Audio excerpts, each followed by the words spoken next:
ច្ចុប្បន្នភាពក្រោយកិច្ចប្រជុំពិសេសនៃអាស៊ានធ្វើឡើងនៅម៉ាឡេស៊ីបានត្រូវបញ្ចប់លទ្ធផលបរាជ័យភាគីនៃបណ្ដាប្រទេសអាស៊ានមិនអាចស្វែងរកការឈប់បាញ់រវាងកម្ពុជានិងថៃឡង់បានទេកិច្ចប្រជុំ2ម៉ោងបានត្រូវបញ្ចប់ទៅលទ្ធផលបរាជ័យគ្មានការឈប់បាញ់រវាងកម្ពុជានិងថៃទេក្រោយពីថៃទាមទារឲ្យកម្ពុជាធ្វើតាមនៅលក្ខខណ្ឌ3យ៉ាងដែលខាងកម្ពុជាមិនទាន់ចាញ់សម្រាប់សម្របសម្រួលតាមលក្ខខណ្ឌនោះនៅឡើយកាលពីជិត1ម៉ោងមុននេះកាសែត The Nation Thailand បានឲ្យដឹងថា on Monday, December 22nd, 2025, Thai Foreign Minister Saihatsak Phongkatkay briefed press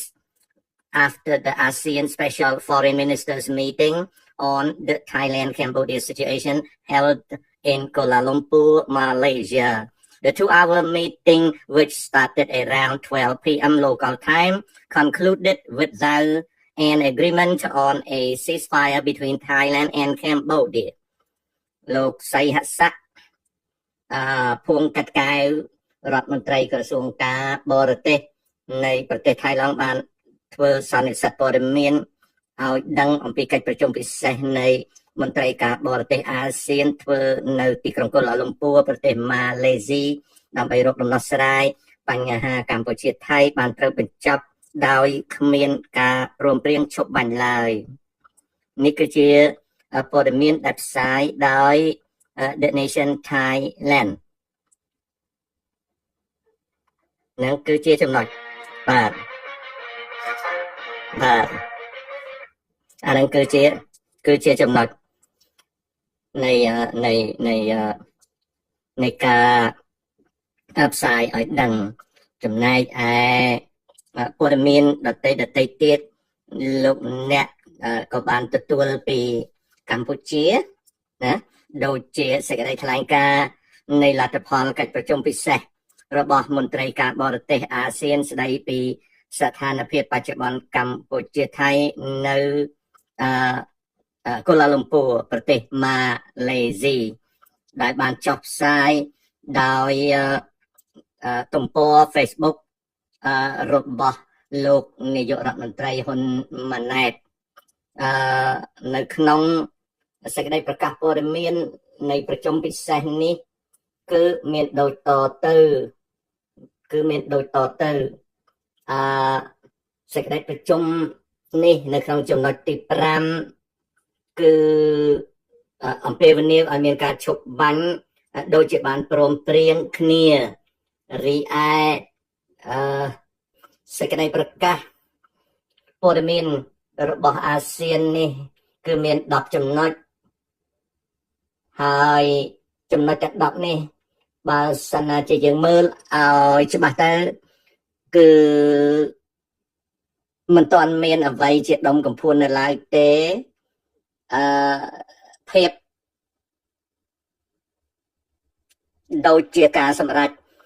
ដែលបានផ្សាយតាមរយៈសារព័ត៌មានថៃគឺបរាជ័យគ្មានការសម្រេចបាននៅការប្រកាសឈប់បាញ់អ្វីឡើយសេចក្តីប្រកាសទាំង10ចំណុចនេះគឺគ្រាន់តែមានចំណុចទី9ដែលនិយាយអំពីការប្រជុំ GBC ដែលនឹងរៀបចំឡើងនៅថ្ងៃទី24ខែធ្នូខាងមុខគឺ2ថ្ងៃទៀតខ្ញុំនឹងអធិប្បាយបន្ថែមឲ្យបងប្អូនងាយយល់ក្នុងរឿងនេះដំបូងវិលត្រឡប់ទៅវិញគឺតាមរយៈព័ត៌មានថៃបានឲ្យដឹងថាកិច្ចប្រជុំ GBC កិច្ចប្រជុំពិសេស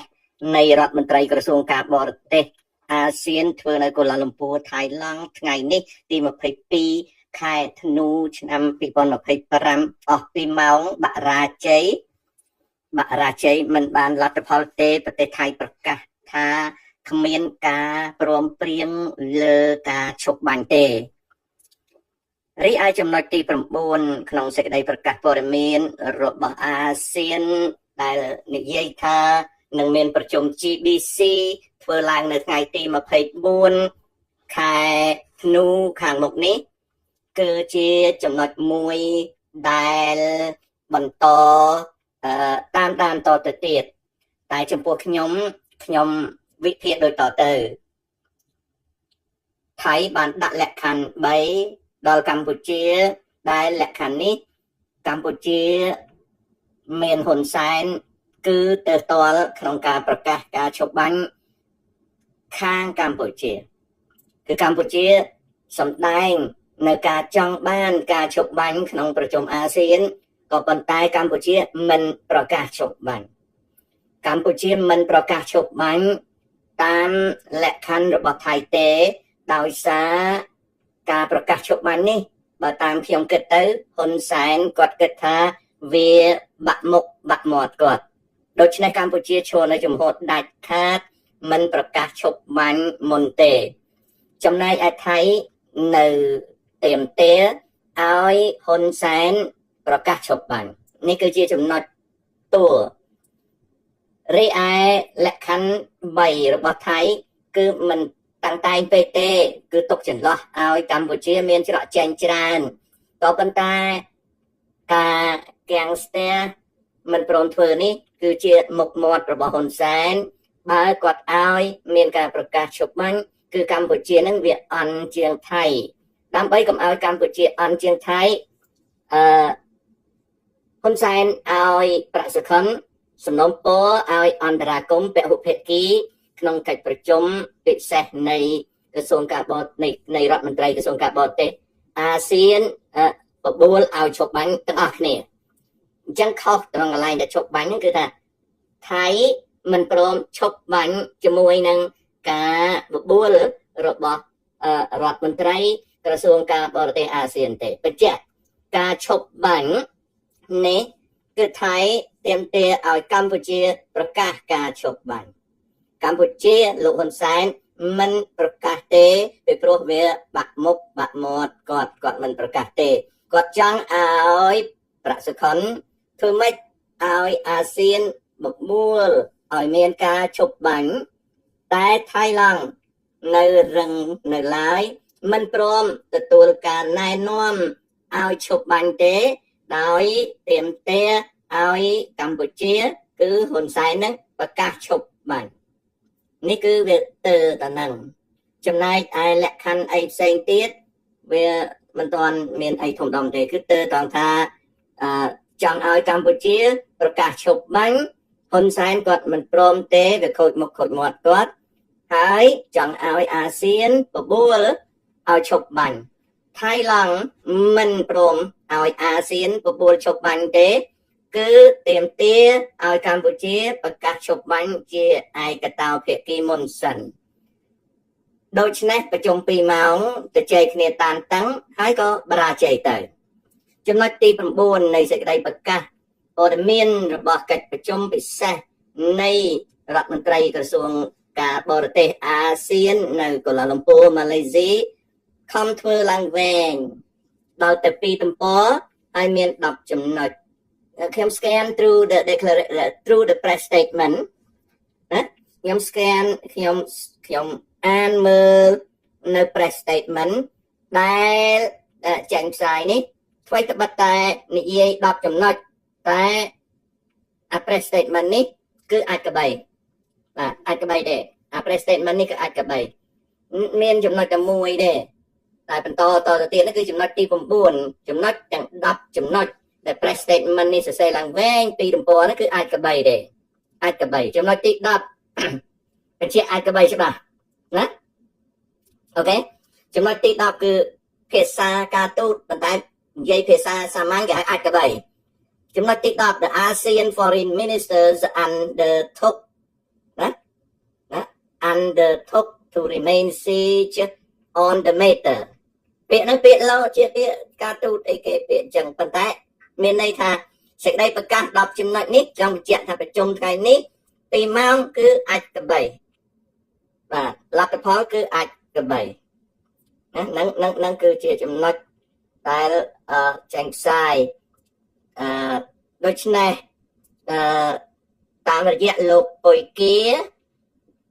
ដែលជាអ្នកសារព័ត៌មានពីកម្ពុជាទៅប្រចាំតាមដានដល់ទីតាំងនៃកិច្ចប្រជុំនៅម៉ាឡេស៊ីតែគាត់និយាយដោយប្រយ័ត្នប្រយែងពីប្រទេសកម្ពុជាយើងមិនអាចផ្សាយឲ្យបានស្រួលទេគេចាប់ដាក់គុកអញ្ចឹងលោកពុយគាឲ្យដឹងថាបរាជ័យទោះបីគាត់អត់ប្រើពាក្យហ្នឹងក៏ដោយក៏បរាជ័យណាបរាជ័យនេះគឺជាការជុំចៃពិធីត្រូវបានចាប់ហើយពិធីទាំងពីរនៅមុខរដ្ឋមន្ត្រីកម្ពុជាម៉ាឡេស៊ីបានជែកពិភាក្សាគ្នាច្រើនខែទៀតហើយចុងក្រោយនេះបានសម្រេចថានឹងបន្តនៅកិច្ចព្រមព្រៀងសន្តិភាពគឺពាក្យថា resume ឬក៏ the resumption of the peace agreement ហើយបន្តមកគឺនៅរយៈពេល2ទៅ3ខែខាងមុខនេះមេកងនៃប្រទេសទាំងពីរ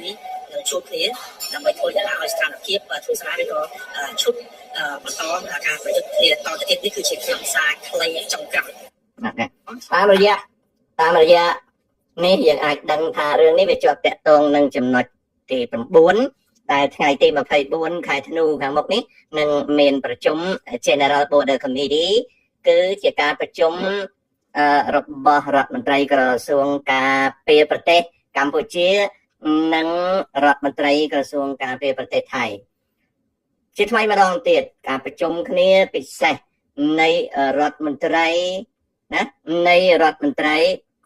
ការប្រជុំគ្នានៃរដ្ឋមន្ត្រីក្រសួងការបរទេសអាស៊ានពិសេសដែលបានធ្វើឡើងថ្ងៃនេះពីម៉ោងបរាជ័យសេចក្តីប្រកាសព័ត៌មាន10ចំណុចដែលចេញផ្សាយគឺអាចក្បីមានចំណុចទី9ដែលលោកពុយគាបានលើកឡើងមកនិយាយនេះគឺត្រូវរៀបប្រជុំ GBC នៅថ្ងៃ24ខែធ្នូពីថ្ងៃនេះទៅចាំខ្ញុំអធិប្បាយបន្តណាចាំខ្ញុំអធិប្បាយបន្តការអធិប្បាយបន្តមានដូចតទៅថ្ងៃនេះនៅក្នុង show ទី1របស់ខ្ញុំនិយាយហើយថាបើនៅតែធ្វើដដែលប្រជុំចេះទៅGBC ចាប់ចេះទៅឥឡូវនេះABC ប្រជុំចេះទៅ GBC ប្រជុំចេះទៅឲ្យតែវាវិលទៅវិលមករបៀបហ្នឹងគឺអាចក្បីនេះគឺជារបៀបដែលថៃធ្វើការណាអញទៅប្រជុំកន្លែងមួយអញអត់បញ្ចប់កិច្ចការអញទេអញត្រូវមានប្រជុំមួយថ្នាក់ទៀតគេហៅថាយន្តការទ្វេភាគីអញប្រជុំនាយករដ្ឋមន្ត្រីអញឲ្យរដ្ឋមន្ត្រីក្រសួងការពារប្រទេសប្រជុំដល់ប្រជុំរដ្ឋមន្ត្រីក្រសួងការពារប្រទេសចាប់ទៅអញឲ្យភូមិភាគប្រជុំចាប់ទៅអញឲ្យ JBC ប្រជុំទៅអញឲ្យខេត្តប្រជុំនៅខេត្តប្រជុំទៅញ៉ៃការរឿងអញវាយឲ្យប៉ោងខោទៅអញហៅម៉ែហៅឪអញមកសកត់កកអញថាអញ្ចឹងព្រមព្រៀងទៅប្រជុំ GBC ទៀត GBC ហើយ ABC ទៀតហើយខេត្តទល់ខេត្តហើយលេចហ្នឹងវាយប៉ោងខោទៀតហើយផ្អើលហៅម៉ែមកជួយទៀតជុំទៀតនេះគឺរបៀបអញ្ចឹងគេហៅថា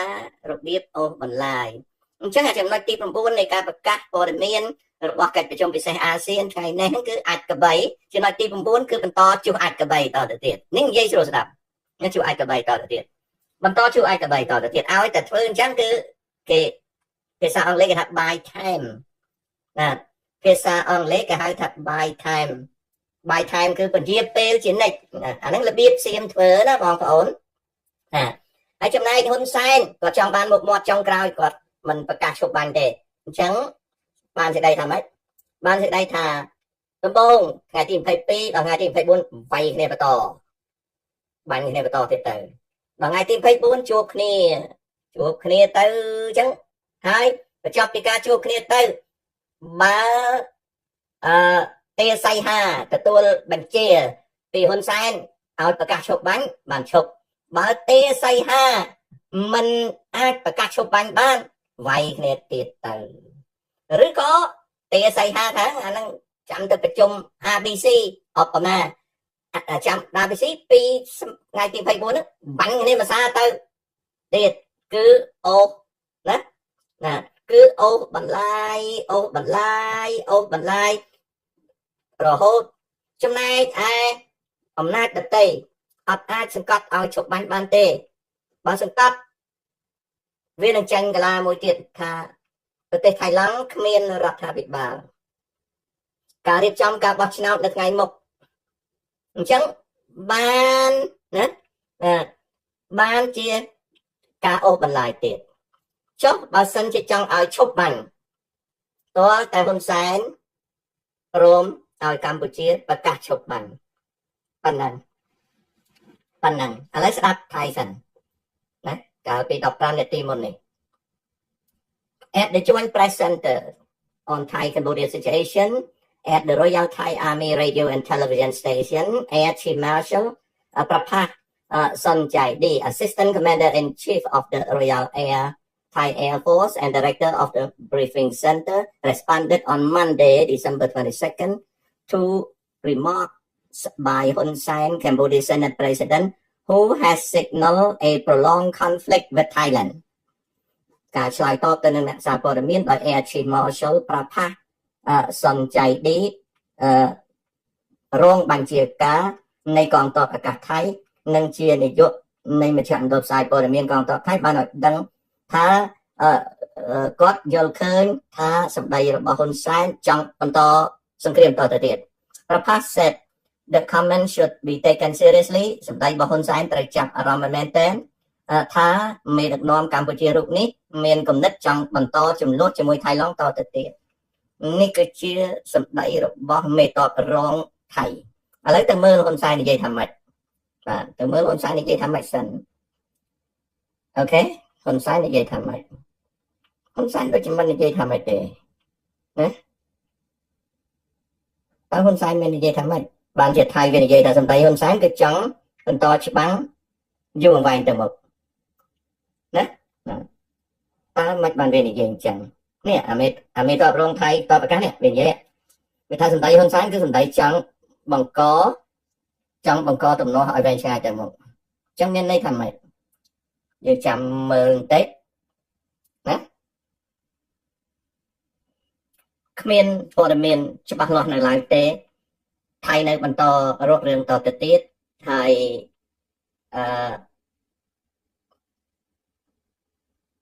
ចំណែកឯស្ថានភាពសឹកតាមបណ្ដោយព្រំដែនគឺនៅតាន់តែងនាវាចម្បាំងថៃបានចូលក្នុងដែនសមុទ្រផ្ទៃក្នុងរបស់កម្ពុជាដែលក្រសួងការពារជាតិនៃកម្ពុជាគ្មានប្រកាសឲ្យយើងដឹងទេតែនាវាចម្បាំងថៃបានចូលមកក្នុងដែនទឹកកម្ពុជាគឺឆ្លងបន្ទាត់មូលដ្ឋានរបស់កម្ពុជាការដែលនាវាចម្បាំងរបស់ថៃបានឆ្លងចូលហួសបន្ទាត់មូលដ្ឋានរបស់កម្ពុជានៅសមុទ្រគឺជាការរំលោភទាំងស្រុងបងប្អូនពីឆ្នេរសមុទ្រនៃខេត្តកោះកុងយើងមើលនឹងភ្នែកឃើញនាវាចម្បាំងថៃ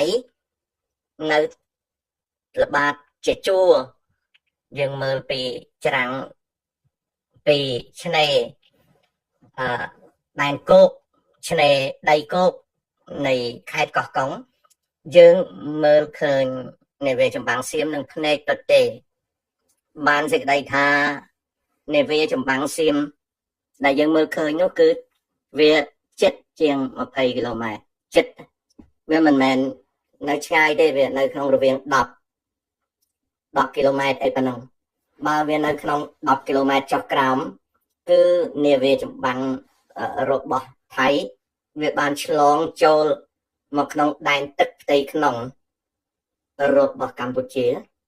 ឬក៏វាបានចូលមកខាងក្រោយនៃខ្សែបន្ទាត់មូលដ្ឋានសមុទ្រកម្ពុជាទៅហើយបានសេចក្តីថាវារំលោភចូលក្នុងដែនទឹកកម្ពុជាផ្ទៃក្នុងទៅហើយត្រង់នេះបើសិនជាប្រទេសមួយមាន ការការពារច្បាស់លាស់គឺកងនាវាចរនៃប្រទេសហ្នឹងត្រូវបាញ់វាត្រូវបាញ់នាវាថៃព្រោះនាវាថៃវាបានឆ្លងចូលជ្រៅមកលើដែនសមុទ្របន្តសំទោសដែនសមុទ្របូរណភាពនិងដែនសមុទ្របន្តរបស់កម្ពុជាដែលវានៅខាងមុខនៃបន្ទាត់មូលដ្ឋានទទឹង44គីឡូម៉ែត្រគឺវាចូលមកហួសទៅហើយបាទវាចូលមកហួសទៅហើយបានសេចក្តីថានិយាយសួរស្ដាប់នៃវាចម្បាំងវាចូលមកក្នុងដែនទឹកផ្ទៃក្នុងនៃកម្ពុជាគឺចូលហួសដែនសមុទ្របូរណភាពចូលហួសដែនសមុទ្របន្តចូលឆ្លងបន្ទាត់មូលដ្ឋាននៃសមុទ្រកម្ពុជាលក្ខណៈនេះបើសិនជាប្រទេសមួយមានការការពារត្រឹមត្រូវវាត្រូវបណ្ដេញវាចេញឬបាញ់វាបាញ់ពន្លិចវាចោលពីព្រោះវាជាការរំលោភចូលក្នុងដែនអធិបតេយ្យសមុទ្រហួសពីបន្ទាត់មូលដ្ឋានចូលមកក្នុងដែនទឹកផ្ទៃក្នុងនៃកម្ពុជាទៅហើយពីហេតុដូចម្ដេចបានដឹងដោយយោងទៅតាមភ្នែករបស់ប្រជាជននៅកោះកុងមើលឃើញកាលណាភ្នែកមើលឃើញហើយទាញកាមេរ៉ាមើលឃើញត្រង់ហ្នឹងគឺវារំលោភចូលរួចទៅហើយវារំលោភចូលរួចទៅហើយណាបងប្អូនវារំលោភចូលរួចទៅហើយនេះគឺជាការរំលោភទាំងស្រុងចូលមកក្នុងដែនអធិបតេយ្យនៃសមុទ្រកម្ពុជារួចស្រេចទៅហើយណាបងប្អូននេះគឺជារឿងមួយតែក្រសួងការពារជាតិក្រសួងការពារជាតិមិនបានផ្សាយឲ្យដឹងទេណាបងប្អូនក្រសួងការពារជាតិមិនបានផ្សាយឲ្យដឹងទេក្រសួងការពារជាតិមិនបានផ្សាយឲ្យដឹងទេក្រសួងការពារជាតិមិនបានផ្សាយឲ្យដឹងទេខ្ញុំបានជម្រាបបងប្អូនច្រើនដងហើយថាដំបងនាវាចម្បាំងសៀម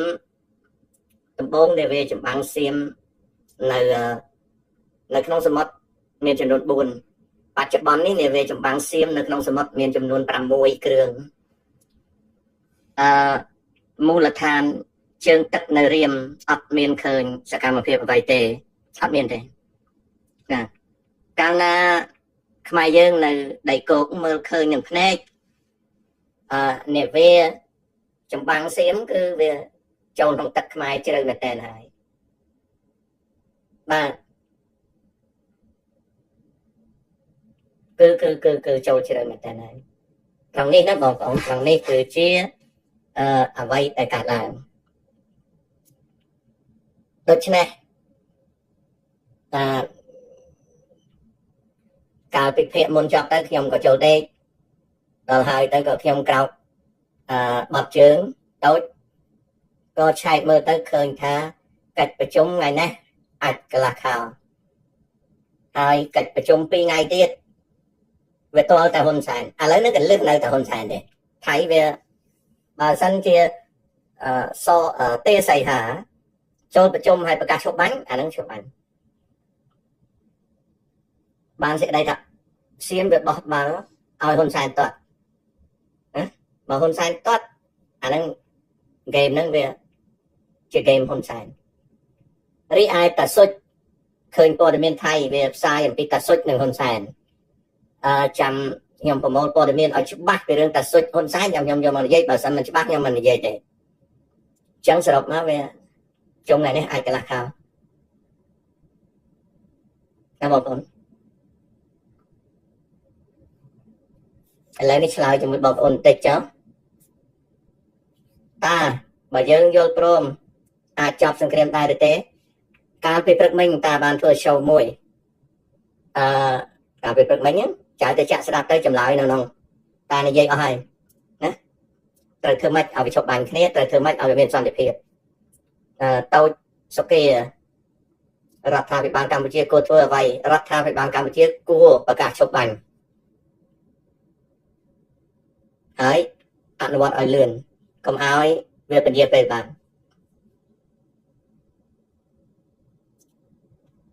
យ៉ាក់ឡាយបាទទៅក្រោកពីគេកូន លោកតាយើងមានសមត្ថភាពទប់ទល់ថៃដល់ថ្ងៃបោះឆ្នោតទេអត់ដឹងទេកូនអត់ដឹងទេរឿងតបអត់ដឹងទេ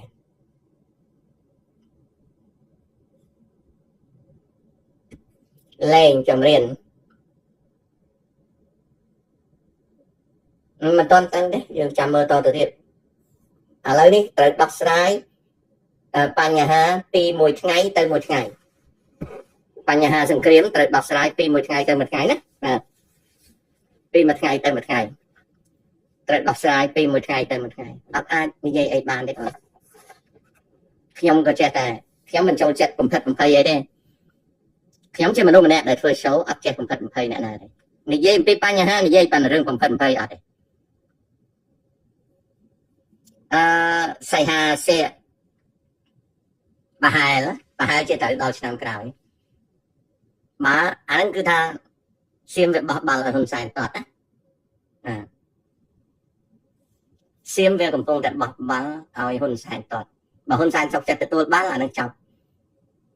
បើមិនទទួលបាល់អត់ចប់កម្ពុជាត្រូវដូចខ្ញុំនិយាយនៅភាគទី1ថ្ងៃនេះអញ្ចឹងដូច show ខ្ញុំភាគទី1អញ្ចឹង